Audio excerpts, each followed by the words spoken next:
오늘 설교 말씀은 누구든지 주의 이름을 부르는 자는 구원을 받으리라. For whosoever shall call upon the name of the Lord shall be saved라는 정말 귀한 말씀입니다. 그래서 여러분들이 로마서를 이렇게 펼쳐 놓으시고요. 그러면 제가 오늘 그 본문 말씀이 로마서 10장부터 13절, 17절까지인데 제가 한 2절 정도를 누구든지 주의 이름을 부르는 자는 구원을 받으리라.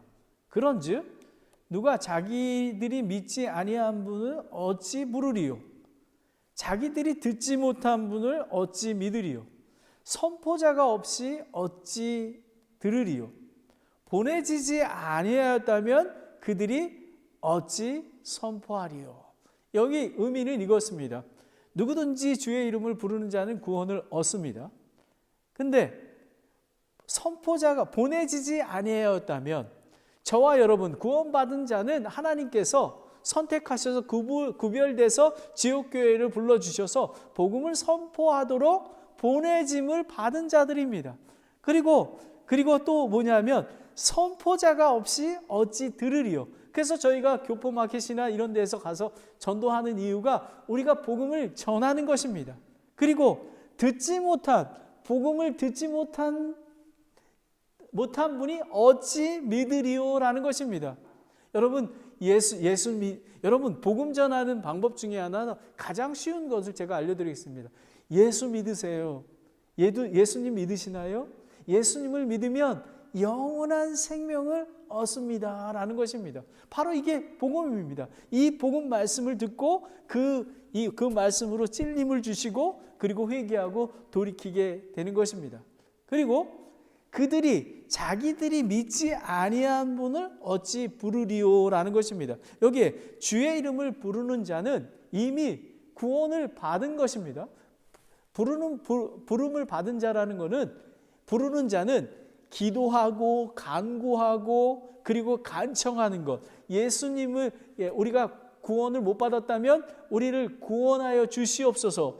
여러분 사도 바울이 감옥에 갇혔을 때 그 간수가 내가 어떻게 하여야 구원을 받으리까 물어보지 않았습니까? 바로 이게 간청하는 것입니다. 내가 어떻게 해야 구원을 받겠습니까? 라는 것을 이야기하는 것입니다. 그럴 때 사도 바울이 너와 내 집이 예수 그리스도를 믿으면 너와 내 집이 구원을 얻으리라 라고 복음을 선포하고 받아들이고 온 가족과 침례를 받았던 것들이 바로 이런 것입니다.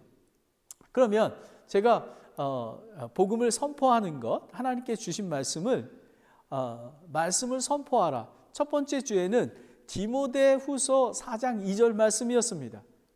두 가지가 있었는데 복음 전도자의 위엄과 복음 전도자의 사명이었습니다. 이 복음 전도자의 위엄은 뭐냐면 마지막 날들의 위험한 때를 알라라는 것입니다. 여러분 지금이 마지막 때이심을 아십니까? 근데 그거를 알 수 있는 방법은 거짓 교사와 추종자들은 하나님의 성품의 모양이 있지만 능력은 없다라는 것입니다.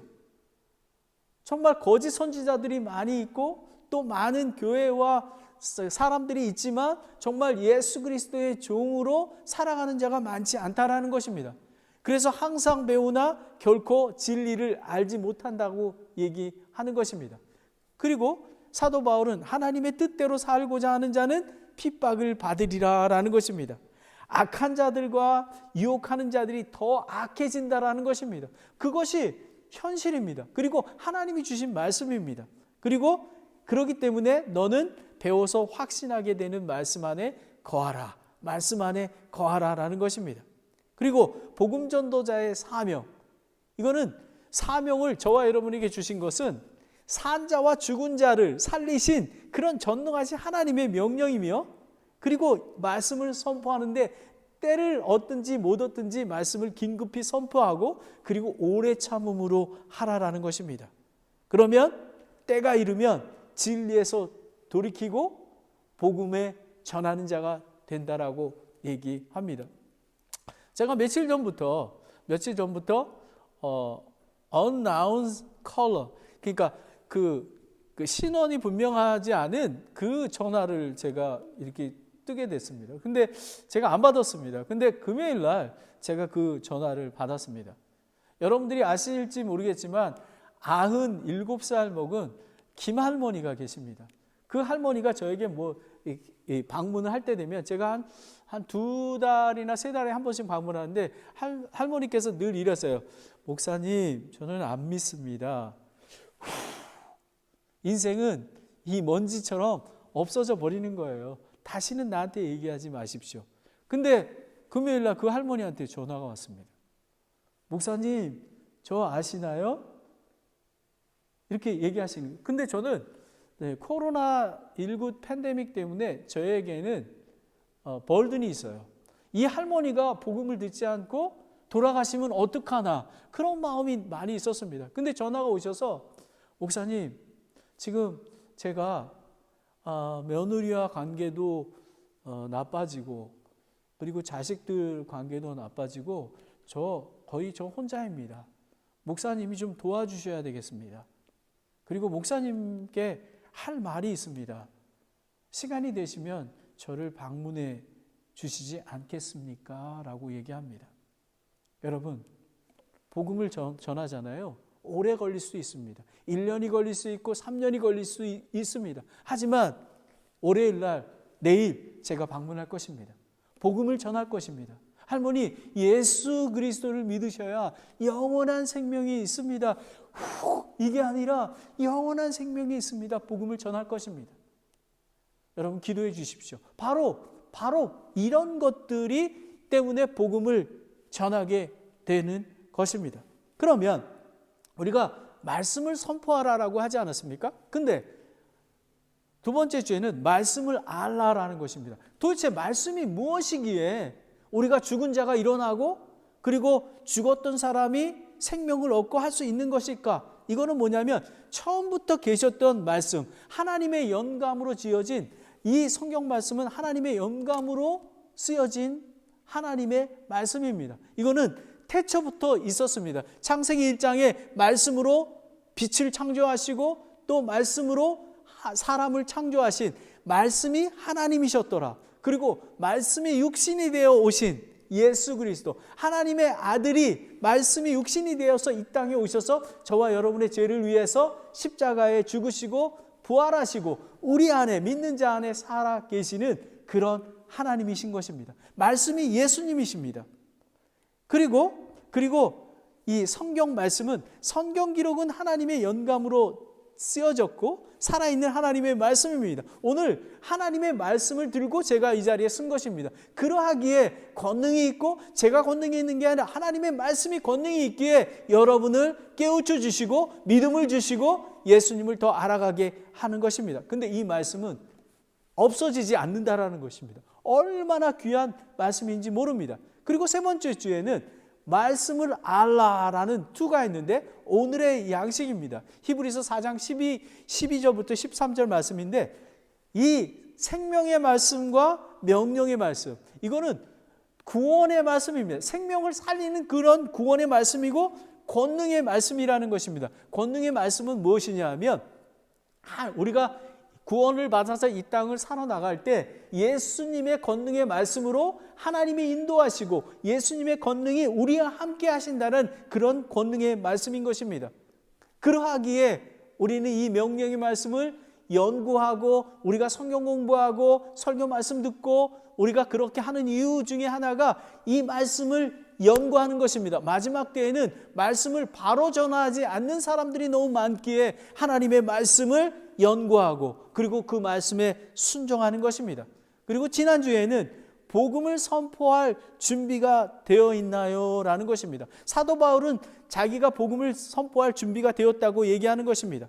그러면서 내가 그리스도의 복음을 부끄러워하지 아니하노니 라는 것입니다. 왜냐하면 이 복음은 죽은 자를 살려내고 안진뱅이가 일어나고 눈먼 자가 눈이 떠지고 귀머거리가 귀가 들리고 그렇게 하는 권능의 말씀이기 때문에 그렇습니다. 모든 사람에게 복음에는 하나님의 의가 나타났다고 합니다. 우리가 이렇게 복음은 하나님의 의가 믿음에서 믿음까지 계시되었다고 합니다. 믿음은 뭐냐면 첫 번째 믿음은 우리가 그 하나님을 예수 그리스도를 믿음으로 말미암아 의롭다고 칭해지시는 칭의 justification을 얘기합니다. 믿음에서 from faith 그리고 이 믿음까지 to faith는 뭐냐면 우리가 예수 그리스도 안에 예수님이 우리 안에 계시고 말씀이 계셔서 지옥교회를 주셔서 우리가 그 말씀으로 거룩하고 성숙된 그리스도인으로 성장해 나가는 것을 이야기하는 것입니다. 그래서 복음은 의인을 믿음으로 살게 한다라는 그런 귀한 말씀입니다. 그러면 오늘 이 말씀은 로마서 10장 13절 말씀이지 않았습니까? 누구든지라는 것입니다. 이 누구든지의 배경을 잘 살펴보면요, 하나님께서 선택하신 민족이 어디냐면 이스라엘 백성입니다. 그리고 예수님이 오셔서 공생의 사역을 할 때 처음에 이스라엘 백성에게만 가고 이방인에게는 가지 말라고 했습니다. 그런데 이스라엘 백성이 예수님을 구세주로 바라보지 아니하고 믿지 아니하고 거절했습니다. 그래서 이방인들에게 복음을 전하게 사도 바울이 이제 이방인들에게 복음을 전하게 되었습니다. 그것이 바로 누구든지 하나님의 은혜로 이스라엘 백성이 거절된 복음이 이방인에게 왔다라는 것을 이야기하는 것입니다. 그리고 주의 이름을 부르는 자라는 것은 아까도 말씀드렸지만 부르는 것은 매튜 할리는 이렇게 얘기합니다. 부른다라는 것은 하나님께 기도하고 간구하는 것을 이야기합니다. 우리가 예수 그리스도를 믿음으로 우리는 하나님과 교제하게 되고 하나님 아버지께 기도하게 된다라는 것입니다. 이거는 뭐냐면 믿음과 신뢰. 첫 번째, 아까도 말씀드렸지만 첫 번째는 부르는 자. 이거는 우리가 두 개다. 믿음에서 믿음까지의 두 거가 한 사람은 구원을 위해서 내가 어떻게 해야 구원을 받겠사옵나이까? 라고 하나님께 부르짖는 거가 있고요. 그리고 또 한 가지는 하나님, 우리가 날마다 그 그리스도인을 살아가지 않습니까? 근데 제가 얼마 전에 요즘에 팬데믹 때문에 그 좋은 친구가 누구인가에 대해서 이렇게 하는 그 방송을 들었습니다. 근데 좋은 친구는 무엇이냐면 열 몇 개 중에서 한 가지가 생각이 나는데요. 좋은 친구는 어떤 일이 있어서 뭐 빌리기 위해서 전화하는 게 아니라 그냥 하루를 안 봤는데 잘 있나? 우리 와이프가 한 2시나 3시쯤 되면 저에게 전화를 합니다. 여보 밥 먹었어? 이렇게 그리고 한 일주일이 지나고 한 달이 됐는데 이 친구가 무엇할까? 라고 하는 거가 좋은 친구랍니다. 여러분은 어떻습니까? 여러분은 예수님이 오늘 주일날 와서 하나님의 말씀이신 예수님을 만납니까? 아니면 평상시에 예수님, 저는 가끔 자기 전이나 자고 일어나면 예수님 오늘 이렇게 아침을 주셔서 감사해요. 그리고 오후에도 예수님 제가 이런 부분이 많이 힘드네요.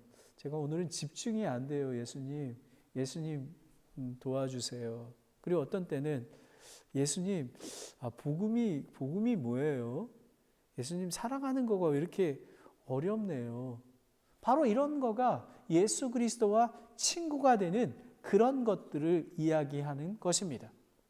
바로 우리가 하나님을 알아간다는 의미는 이런 예수 그리스도가 우리의 친구 아닙니까? 친구에게 날마다 함께 하는 것, 그것이 좋은 친구라고 합니다. 좋은 그리스도인입니다. 그러면 오늘 이 설교 말씀을 하는 이유는 왜 이스라엘 백성이 이 복음을 거절했나? 그리고 이것을 통해서 우리가 교훈을 받아 참 복음에 합당하게 사는 삶, 그리고 우리가 어떻게 성장할 수 있는가를 보는 것입니다. 그것이 뭐냐면 선포와 들음, 믿음과 순종입니다. 그러면 오늘 설교 제목은 누구든지 주의 이름을 부르는 자는 구원을 얻으리라. 두 가지입니다. 첫 번째는 복음을 거절하는 이유. 왜 이스라엘 백성이 복음을 거절했을까? 이겁니다. 두 가지는 자신의 의, self-righteousness. 그리고 두 번째는 율법의 의, righteousness of the law입니다.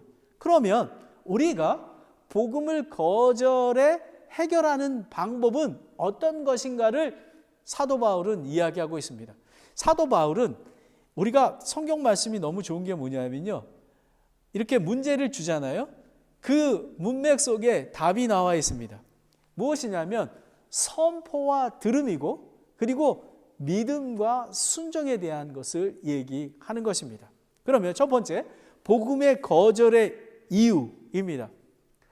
이스라엘 백성은 예수 그리스도가 하나님의 아들로 인간의 몸으로 오셔서 구원해 주신 주로 받아들이지 않고 거절했습니다.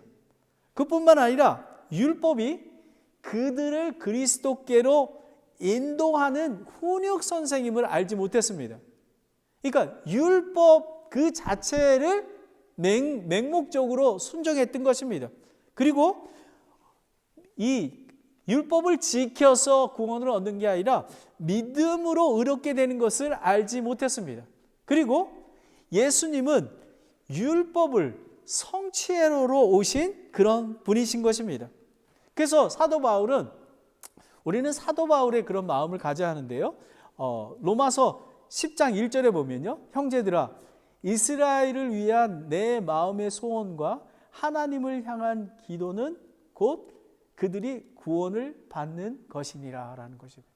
사도 바울은 자기가 이방인에게 복음을 전하고 있지만 자기 백성들이 구원받기를 원하고 있었습니다. 그게 소원이었습니다. 그런데 2절에는 뭐라고 나오냐면 이스라엘 백성들이 복음을 거절하는 이유가 그들은 하나님에 대한 열심은 있지만 지식에 따르는 것이 아니라는 것입니다. 교회는 열심히 나옵니다. 그리고 또 봉사도 합니다. 12일조도 합니다. 그런데 하나님하고 인격적인 만남이 없습니다. 하나님이 원하시는 것은 제사가 아니라 상한 심령과 그리고 사랑의 관계인데 라는 것입니다. 이 이스라엘 백성은 하나님 예수 그리스도의 복음을 믿고 하나님과 사랑의 관계를 하는 것보다는 자신의 의, 율법의 의를 통해서 그거를 지키도록 노력했던 것입니다. 그러면 제가 율법에 대해서, 정신에 대해서 무엇인가, 제가 말씀드리는 거가 어떻게 하면 쉽게 설명을 드릴까 하는 데 예화가 있습니다. 어떤 아주머니가 있었습니다. 이거는 인간 심성의 외침이라는 후원 카롤로스 오스티지의 책에서 나온 건데요. 어떤 가난한 아주머니가 마켓에 갔습니다. 돈이 없어서 빵과 우유를 이렇게 했습니다. 근데 고기를 너무 먹고 싶어가지고 고기 살 돈은 없었습니다. 그런데 이 가방에 집어 넣습니다. 그리고 계산대에 빵과 우유를 이렇게 놓습니다. 근데 계산하는 그 캐셔가 가방을 좀 보여주시죠, 이렇게 얘기합니다. 안 된다고. 나 안 집어넣었어요. 안 된다고 이렇게 합니다. 경찰을 부릅니다. 경찰이 와서 가방을 열었습니다. 그리고 재판을 열리게 됐습니다. 근데 판사가, 보통 판사들은 죄를 졌으면 감옥에 보내고 하잖아요. 근데 이 판사는 하나님의 이 복음이 무엇이고 그리고 율법의 정신이 무엇인지를 잘 알고 있었나 봅니다. 이렇게 물어봅니다. 어떻게 해서 그 고기를 이렇게 훔치게 됐습니까? 저는 남편과 헤어진 지가 꽤 오래됐습니다. 그리고 5명의 아이가 있습니다. 근데 이 고기를 먹어본 지가 오래됐습니다. 기억나지 않습니다. 그래서 제가 이거를 우리 아이들과 먹으려고 이렇게 했습니다. 근데 이 판사가 다른 사람 같으면은 벌금을 물고 감옥에 보내지 않습니까? 이 판사는 자기 재량하에서 이 가난한 아주머니에게 집을 살 수 있는 집도 없었기 때문에 살 수 있는 집을 하도록 안내를 해줍니다. 그리고 나라에서 돈을 받을 수 있도록 이렇게 안내해서 갖게 합니다. 그러면 이런 것입니다. 재판관은 법의 정신이 법조문보다 더 중요했음을 기억하고 있었습니다. 그러니까 율법을 지키는 것, 우리가 죄인들은 죄를 졌으면 우리는 죄를 받아야 합니다. 하지만 예수님은 그 형벌을 예수 그리스도의 이 판사의 은혜처럼 다른 사람에게 예수 그리스도가 우리의 죄를 위해서 죽으신 것처럼 이 판사는 그 법조문보다 법의 정신을 더 중요하게 여겼다라는 것입니다. 이스라엘 백성은 율법을 지켜야 돼 라는 것을 강조하지만 하나님의 은혜와 사랑은 갖지 못했다라는 것입니다. 얼마나 잘못된 신앙인지 모릅니다. 첫 번째 자신의 의, self righteousness 3절을 보겠습니다. 그들이 하나님의 의를 알지 못하여 자기 자신의 의를 세우려고 다니면서 하나님의 의에 복종하지 아니하였다라고 얘기합니다. 하나님의 의, 복음은 자신의 죄를 회개하고 그리스도가 예수님이 십자가에 죽으시고 부활하신 것을 믿으면 구원을 얻습니다. 그런데 하나님께서는 이 복음에 대해서 이미 계시되어 있습니다. 세상을 창조하셨죠? 그리고 온 세계를 하나님의 주권하에 있습니다. 이것들을 계시하셨어요. 이것을 일반 계시라고 합니다. 그리고 하나님께서는 말씀과 언약을 통해서 하나님의 의를 성경 말씀을 통해서 말씀해 주셨어요. 이것이 특별 계시입니다. 다 했습니다. 근데 그들이 완고함과 무지함과 복음에 불순종하여 자신들의 선행과 종교적 행위로 하나님의 의를 대치했던 것입니다. 외식하는 자입니다. 여러분 이렇게 생각하지 마십시오. 이거는 이스라엘 백성에게만 해당되는 거야. 혹시 저와 여러분은 이스라엘 백성처럼 율법의 정신에 대해서는 관심이 없고 율법 조항만 관심이 있는 건 아닙니까?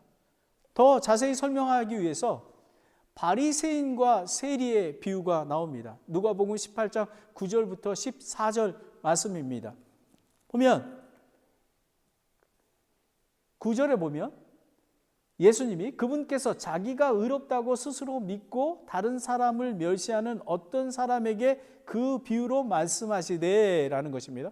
바리새인과 세리가 함께 성전에 기도하고 나옵니다. 그런데 두 사람이 기도하러 성전에 올라가는데 그 세리하고 바리새인입니다. 근데 바리새인은 어떻게 기도하냐면 바리새인은 서서 자기 홀로 이렇게 기도합니다. 하나님이여, 내가 다른 사람들 곧 착취하는 자들, 불의하는 자들, 그리고 간음하는 자들 같이 아니하고 더욱이 이 세리와 같이 아니함을 감사하나이다 라고 얘기합니다. 그리고 그뿐만 아니라 나는 일주일에 2번이나 금식하고 내 모든 소유의 11조를 드리나이다 라는 것입니다. 우리 마찬가지입니다. 우리 정말 바리새인처럼 종교인은 예배도 드리고 또 모임에도 가고 11조를 하고 합니다. 그런데 하나님께서 원하시는 것은 바로 이것입니다. 이 세리는 멀리 서서 감히 눈을 들어 하늘을 우러러보지도 못하고 다만 가슴을 치며 이르되 하나님이여, 죄인인 내게 긍휼을 베푸소서라고 얘기하는 것입니다. 하나님이 원하시는 것은 바로 이런 것을 원하시는 것입니다. 하나님은 자기 자신이 자신의 의를 드러내는 자를, 높은 자를 낮추시고 이 낮은 자를 하나님께서 높이 세우시는 그런 분이신 것입니다. 여러분, 여러분이 잘 아시는 다윗은 살인자 아닙니까? 밧세바를 범하고 우리아에게 계획적으로 사주해서 죄를 짓게 하지 않았습니까? 그리고 나서 한 1년 지난 뒤에 나단 선지자에게 지적을 받을 때 썼던 그 시편입니다. 시편 51편 16절 17절에 이렇게 얘기합니다. 주께서는 희생물을 원치 아니하시나니 그렇지 아니하면 내가 그것을 드렸을 것이리다. 주께서는 번제 업물도 기뻐하지 아니하시나이다. 하나님께서 구하시는 희생물은 상한 영이라. 오 하나님이여, 상하고 통해하는 마음을 주께 멸시하지 아니하신다라는 것입니다. 여러분, 하나님을 알라, 복음을 안다라는 것과 무엇인지 아십니까? 우리가 날마다 우리는 구원받았습니다. 정말 담대한 자입니다. 하지만 이 세리처럼, 다윗처럼 상하고 통해하는 마음으로 우리가 성경 말씀을 읽는 이유가 우리가 얼마나 죄인임을 알게 하는 것입니다. 상한 심령이 돼서 하나님의 은혜와 하나님의 사랑과 하나님의 긍휼을 날마다 체험하기에 예수님의 이름만 불러도 눈물이 나오는 그런 상한 영이 하나님이 원하시는 예배인 것입니다. 바로 이것입니다. 두 번째는 율법의 의입니다. 율법은 이스라엘 백성이 예수 그리스도가 필요한 구세주임을 알게 하는 그것입니다. 그러나 이스라엘 백성은 율법을 섬기며 그리스도를 대신하였습니다. 율법은 영원한 생명으로 가는 길을 데려다 주는 것입니다. 그리고 율법은 예수님이 율법은 마친 것입니다. 모든 믿는 자의 의가 되시는 그리스도께로 안내하는 것입니다. 우리가 성경 말씀을 읽고 묵상하는 이유는 바로 예수님을 바라보고 예수님의 의에 가기 위한 것이라는 것입니다. 그렇지 않는다면 우리는 율법주의자가 되고 마는 것입니다. 많은 교회들이 율법주의자를 많이 나오게 합니다. 하지만 하나님, 예수님이 좋은 친구가 되도록 인도하는 것입니다. 4절에 보면 그리스도께서는 믿는 모든 자에게 의가 되시기 위하여 율법의 끝마침이 되시니라라는 것입니다. 그리스도의 십자가의 죽으심으로 율법의 사역이 마쳤습니다. 그리고 완전한 것이 오면 부분적인 것은 폐한다고 하지 않았습니까? 성경 말씀 66권이 완전하기에 모든 것들은 완전히 이루어진 것입니다. 그리스도인은 율법 아래 있지 아니하고 은혜 아래 있기에 죄를 지배할 수 없게 됩니다. 우리가 죄를 짓지 전혀 않는 게 아니라 죄를 물리칠 수 있는 힘을 주신다라는 것입니다. 이것이 바로 은혜입니다. 5절 말씀에 보면은 행하는 사람이라고 나옵니다. 모세는 외적인 순종의 행위가 아니라 마음 안에서 마음과 혼을 다하여 하나님의 의, 복음을 의지하는 그런 반응을 보이기를 원하는 것입니다. 하나님이 원하시는 것은 그런 상한 심령처럼 신명기 30장 10절에 나온 것처럼 다만 내가 주 내 하나님의 음성에 귀를 기울이고 이 율법책 기록된 대로 그분의 명령과 법규를 지키며 내 마음을 다하고 혼을 다하여 내 주 내 하나님께로 돌아오면 그렇게 하리라 라고 얘기하는 것입니다. 그런데 6절 7절에 보면 이스라엘 백성은 지금도 자신의 의와 율법의 의를 지키기 위해 구원받지 못한 것입니다. 그런데 이 말씀은 그래서 이스라엘 백성이 하나님의 의를 거절하였기에 저와 여러분에게 은혜로 복음을 선포받게 된 것입니다. 할렐루야. 얼마나 귀한지 모릅니다.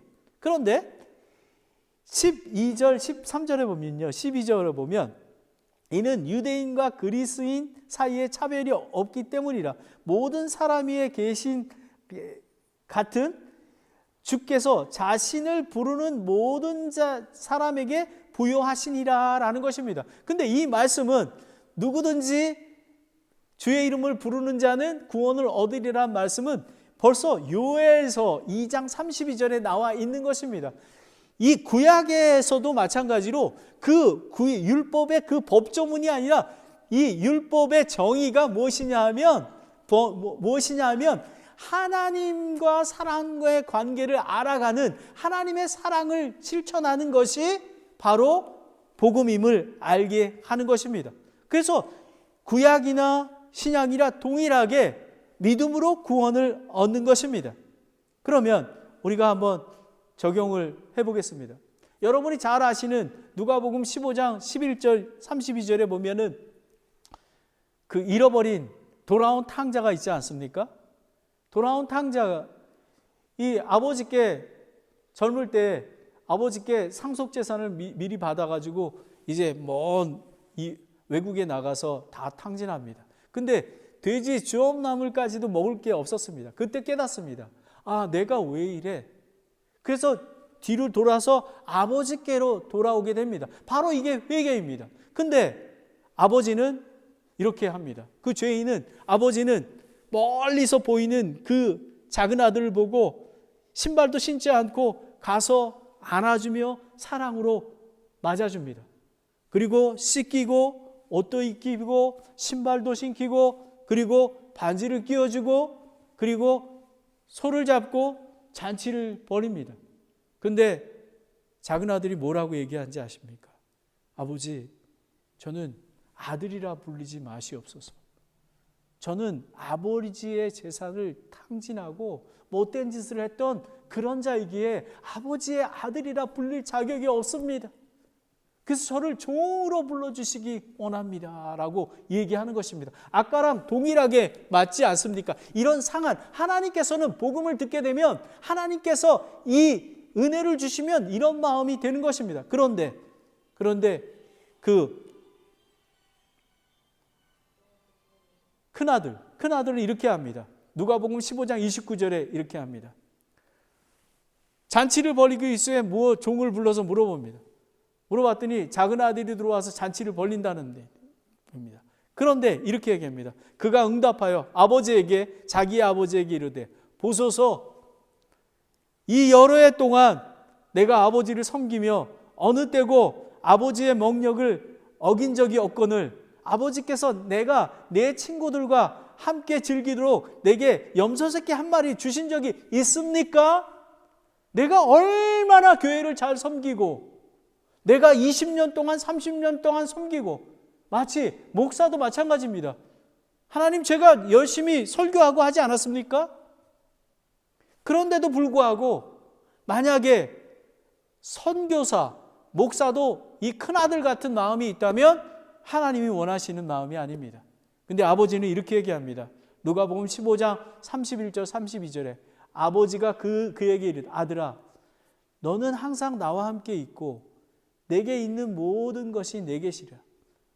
이 내 동생은 죽었다가 다시 살아났으며 잃어버렸다가 찾았으니 우리가 즐거워하고 기뻐하는 것이 마땅하지 아니하냐라는 것입니다. 여러분, 오늘 말씀 묵상 중에서 포도원의 일꾼의 비유가 있지 않습니까? 11시에 온 사람, 3시에 온 사람, 5시에 부른 사람. 근데 이 아침에 일찍 온 사람이 1달란트를 주기로 되어 있었는데 1달란트로 약속했는데 5시에 온 늦지막하게 1시간밖에 일한 애가 1달란트 받으니까 그 일찍 온 사람이 이게 뭡니까? 하면서 그렇게 안 왔습니까? 바로 이런 것입니다. 하나님은 늦게 왔건 일찍 왔건, 여러분, 먼저 된 자가 나중되고 나중된 자가 먼저 된다고 예수님은 얘기하는 것입니다. 우리의 마음은 항상 이 돌아온 탕자처럼 잃어버린 아들 같은 마음이 있어야 되고, 그리고 예수님의 마음을 알아야 되는 것이, 예수님은 5시에 들어왔건 3시에 들어왔건 12시에 들어왔건, 여러분 이렇지 않습니까? 혹시 저에게도 질문합니다. 너 목사니까 너 모든 거 다 버리고 서울에서 이곳에 와서 고생하고 선교사로 갔다가 이 힘든 이 실리콘밸리에 개척교회를 하고 있어. 상급이 클 거야. 저는 오늘 이 말씀을 묵상하면서 이런 생각이 들었습니다. 하나님의 마음을 알았습니다. 여러분, 그래서 우리가 전도하는 것입니다. 정말 죽을 수밖에 없는 자에게 예수 그리스도의 그 복음을 전하는 그런 마음이 있는 것이 하나님이 기뻐 받으시는 거라는 그런 얘기인 것입니다. 그게 성숙한 그리스도인인 것입니다. 하나님 말씀을 알라라는 게 지금 오늘 이 비유에 나와 있는 것입니다. 복음을 거절하는 이유는 자신의 의, 율법의 의를 지키기 때문에 그랬던 것입니다. 아버지의 마음은 잃어버린 자에게 되어 있습니다. 상한 심령을 갖고 있어야 됩니다. 그러면 복음의 거절을, 두 번째는 거절된 것을 어떻게 하면 해결할 것인가에 대한 것입니다. 그렇지 않습니까? 우리가 복음을 어떻게 거절된 것을 회복할 수 있는가? 주의 이름을 부르는 자 13절에 보면 마치 집을 나가 상속 재산을 탕진하고 돌아와 죄를 자백하고 구원을 얻은 것처럼 주의 이름을 부르는 자, 이 막내 작은 아들은 이렇게 아닙니까?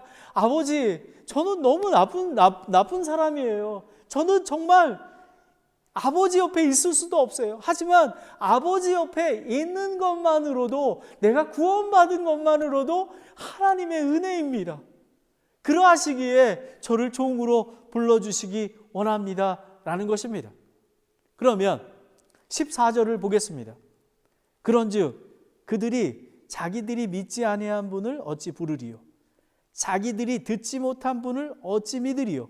선포자가 없이 어찌 들으리요? 그리고 15절에 보내지지 아니하였으면 그들이 어찌 선포하리요? 라는 것입니다. 그러면 선포자가 없이 어찌 들으리요? 라는 것입니다. 여러분, 교회의 존재의 의미는 하나님을 알아가는 영생, 그리고 복음을 선포하는 전도와 선교하는 교회가 우리 지역교회에 존재하는 이유입니다. 여러분, 바울과 바나바가 안디옥 교회를 통해서 보냄을 받지 않았습니까? 여러분, 저와 여러분은 하나님께서 믿음으로 구원받고 구별되어 모이게 해서 이곳에서 하나님의 복음을 위해 보내짐을 받는 것입니다. 근데 많은 사람들이 보내짐을 받는다면 선교사가 되거나 목사가 되거나 이런 거를 얘기하지 않습니까? 근데 저는 그렇게 생각하지 않습니다. 어느 무명의 사람이 이렇게 얘기합니다. 당신의 정해진 선교지는 당신이 만나게 될 믿지 않는 사람들입니다 라는 것입니다. K마트에서 옆에 친구에게 복음을 전하는 그거를 위해서 저희에게 구별되어 썼다라는 것입니다. 근데 여러분, 많은 사람들은 이렇게 합니다. 왜 지역교회에서, 하나님께서 지역교회를 통해서 많은 사람들은 하나님 부르셨어요. 나는 이제 선교지로 갈 겁니다. 그럼 누가 부르셨습니까? 내가 부름을 받았죠, 내 자신이. 그게 아닙니다. 하나님께서 우리 이 지체를 통해서, 교회를 통해서 부르심을 받아서 자기가 부르심을 받았습니다. 그리고 또 가족이랑 나눕니다. 그리고 교회의 지체들에게 기도하게 합니다. 그리고 목사님들도 기도합니다. 그 온 사람들이 부르심을 확실히 받아서 그 사람이 그리고 하나님이 원하시는 선교지가 아프리카가 되었습니다. 그때 바로 온 교인들이 기도하면서 그를 선택해서 하나님의 감동으로 선택해서 그를 보내지게 되게 하는 것입니다. 바로 이런 것입니다. 성령님의 인도와 보호 속에서 우리는 부르심을 받고 보내져 선포하게 되는 것입니다. 우리는 벌써 보내심을 받았고 우리는 선포해야만 되는 것입니다. 목사만 하는 게 아니라, 선교사만 하는 게 아니라 우리 자신들이 하는 것입니다. 하나님이 원하시는 것이 그것입니다. 그런데 물어봤습니다. 제가 어떤 친구가 있는데 선교사를 가고 싶대요. 그래서 제가 이렇게 물어봤어요. 하루에 일주일에 요즘에 전도하신 적이 있습니까? 이렇게 물었어요. 없대요. 잃어버린 영혼들을 위해서 기도하신 적이 있습니까? 없대요. 만약에 그렇다면 당신은 선교사로 자격이 없습니다. 지금 있는 내 선 곳이 거룩한 땅에서 하나님의 말씀을 전하고 긍휼히 여기고 또 다른 사람을 사랑으로 섬기고 그런 상태에서 하나님이 부르실 때에 보내는 거지 내가 그냥 보내는 건 아니다 라는 것입니다. 하나님께서, 그게 성경적인 프린시플입니다. 그래서 우리는, 하나님은 세상의 모든 사람들이 복음을 듣고 구원받기를 원하십니다. 그리고 구원받은 모든 그리스도인들이 하나님과 화해를 시키는 복음 선포자이며 대사가 되는 것입니다. 여러분 생각해 보시죠. 저는 정수미 자매에게 너무 감사한 게요, 만약에 제가 전도하기를 원하는데 마켓이 없습니다. 근데 매니저를 만났지 않습니까? 그리고 매니저에게 소개했습니다. 바로 그게 복음을 전하는 것입니다. 그 매니저분이 얼마나 친절하게 대해 주시는지 몰라요. 그래서 복음을 전했습니다. 그래서 아마 제가 지금 한 번 갈 때마다 한 영어로 된 거 30장, 한국어로 된 거 한 30장씩 나눠주게 됩니다. 예수님 믿으세요? 예수님을 믿으시면 영원한 생명을 얻게 됩니다. 하나님 때에 그 복음의 씨앗이 전달돼서 구원받게 하게 될 것입니다. 로이드 존스 목사님은 이렇게 얘기합니다. 복음에, 지금 오늘 설교 제목이 이스라엘 백성이 복음을 거절한 게 아닙니까? 그런데 로이드 존스 목사님이 자신이 두려워하는 것을 고백합니다. 복음이 거절되는 이유가 그리스도인에게 있다라는 것입니다. 여러분 풋볼 경기장이나 농구장이나 보면은 이 정말 경주할 때 정말 열광적이지 않습니까? 와 하고 하지 않습니까? 이 로이드 존스 목사님이 이렇게 얘기합니다. 복음에 대해서, 영혼에 대해서, 구원에 대해서 그런 열정과 감동이 있습니까? 라는 것입니다. 여러분은 그리스도인이라고 하면서 정말 여러분이 이 몸속에서 정말 예수님의 복음을 전하고 예수님의 사랑을 실천하는 이웃에게 그 실천하는 그런 열정이 여러분에게 있습니까? 근데 이 로이드 존스 목사님은 이렇게 얘기합니다. 많은 사람들이 여러분을 보고 실망해서 교회를 가지 않습니다. 복음을 거절합니다. 왜냐? 교회를 다니는 여러분이나 나나 다를 게 없습니다. 그리고 히포크릿, 정말로 위선자처럼 교회에 가서만 잘하고 나머지 부분에 대해서는 전혀 그런 게 없습니다. 이웃에게 복음을 전하고 이웃을 도와주고 긍휼한 마음, 그 재판관처럼 긍휼을 여기는 그런 마음이 없습니다라고 얘기합니다. 저는 그 말에 동의합니다. 여러분, 말씀을 선포하라, 말씀을 알라, 누구든지 주의 이름을 부르는 자는 구원을 얻는다라는 것은 그런 내 마음속에서 그런 상한 마음을 가지고 나는 죄인입니다. 아버지 하나님, 저 같은 죄인을 많이 있습니다. 그 죄인을 살려주시기 원합니다. 간절히 기도하는 것입니다. 누구든지 주의 이름을 부르는 자는 구원을 얻으리라 라는 그런 것입니다. 여러분, 아까 복음 전하는 거 말씀드리지 않았습니까? 이따 나가실 때 한국말 전도지, 영어 전도지를 2개 가져가 주시기 바랍니다. 가서 이렇게 말씀하세요. 예수 믿으시나요? 예수 믿으시면 영원한 생명을 얻습니다. 라고 고백하면 하나님 때에 하나님께서 열매를 맺게 하실 것입니다. 여러분 지난주 예화 중에서 D.L. 무디 목사님 소개하지 않았습니까? D.L. 목사님 매일 전도하기를 원했지만 그날 전도를 못해서 밤에 자다가 일어나서 옷을 입고 나가서 술주정뱅이에게 얘기했잖아요. 아마 무디 목사님은 정확한 복음을 전하지 않았어요. 예수님을 아시나요? 라는 것만 얘기했습니다. 그런데 예수 얘기만 나왔는데도 그 술주정뱅이가 계속해서 예수 아시나요가 하게 돼서 3개월 후에 예수 그리스도를 믿고 D.L. 무디 목사님 집에 찾아와서 당신이 만나서 그렇게 예수 아시나요라고 고백했을 때 그 말을 듣고 내가 잠을 이룰 수 없었습니다. 그래서 제가 구원받았습니다. 라고 고백했던 것입니다. 바로 이런 것입니다. 마지막으로 믿음과 순종입니다. 자기들이 믿지 아니한 분을 어찌 부르리요? 라는 것입니다. 17절을 보겠습니다. 17절에 보면 그런즉 이와 같이 믿음은 들음에서 오며 들음은 하나님의 말씀에서 오느니라라는 것입니다. 여러분, 말씀을 알라, 말씀을 선포하라.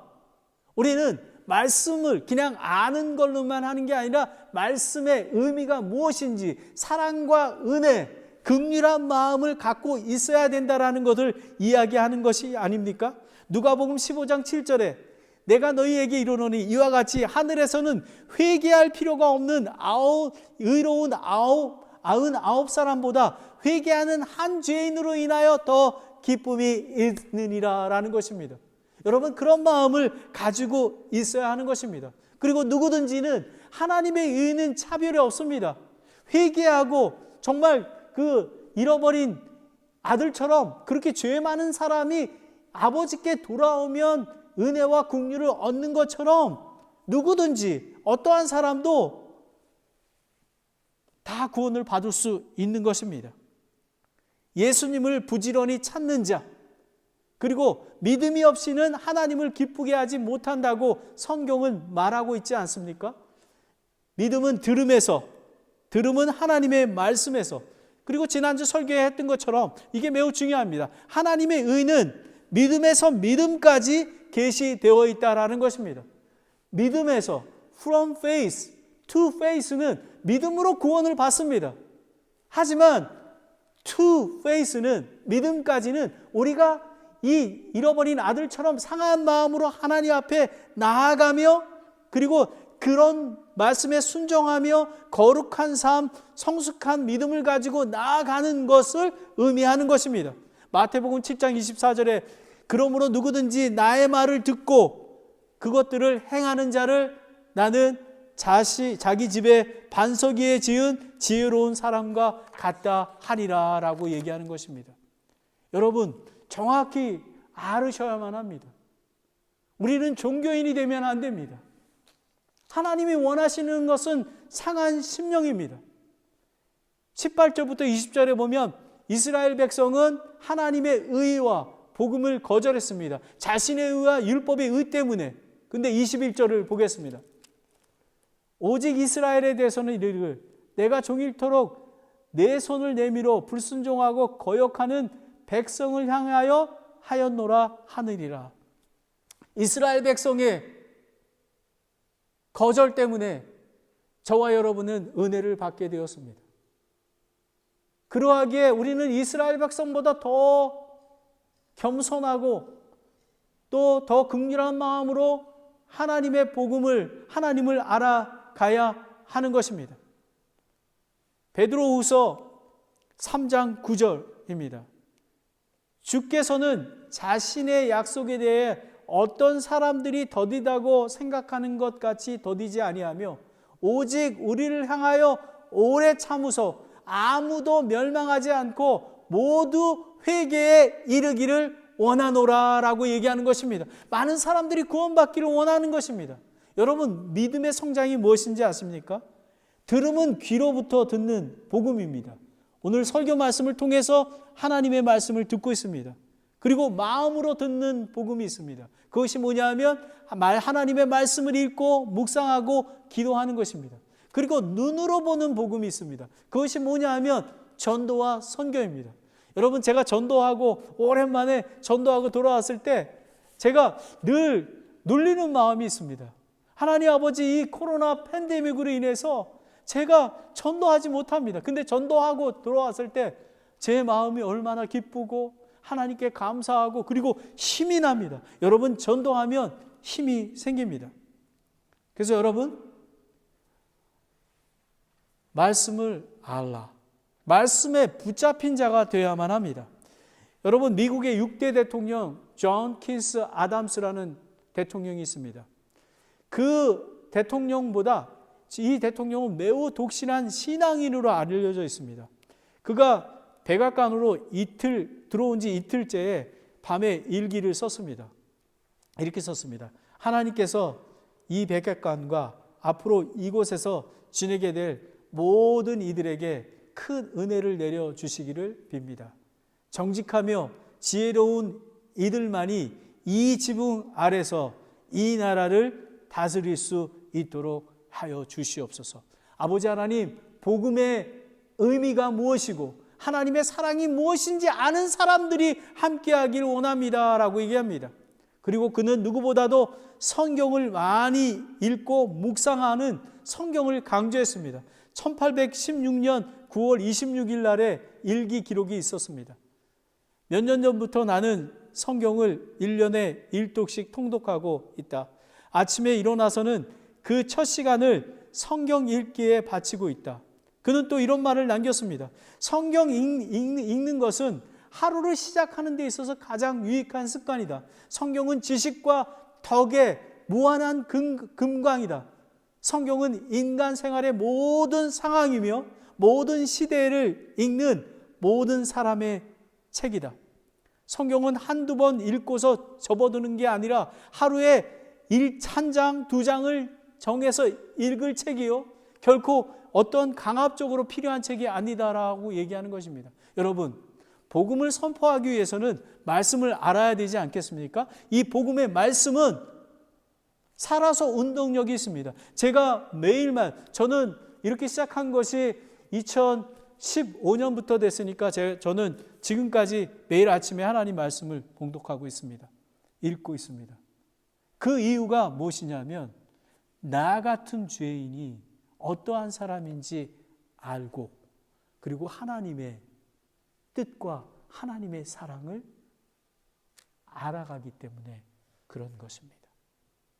그래서 우리가 복음은 하나님의 사랑과 예수 그리스도의 사랑을 알게 하는 것입니다. 저와 여러분들이 이런 하나님의 말씀을 알고 복음을 선포하는 그런 귀한 대사가 되기를 원합니다. 기도하겠습니다. 하나님 아버지, 참으로 감사합니다. 오늘 이 말씀을 통해서 말씀을 선포하라 라는 말씀을 오래 주지 않으셨습니까? 아버지 하나님, 복음의 의미가 무엇인지 알 수 있도록 더욱 깨달음을 주시기 원합니다.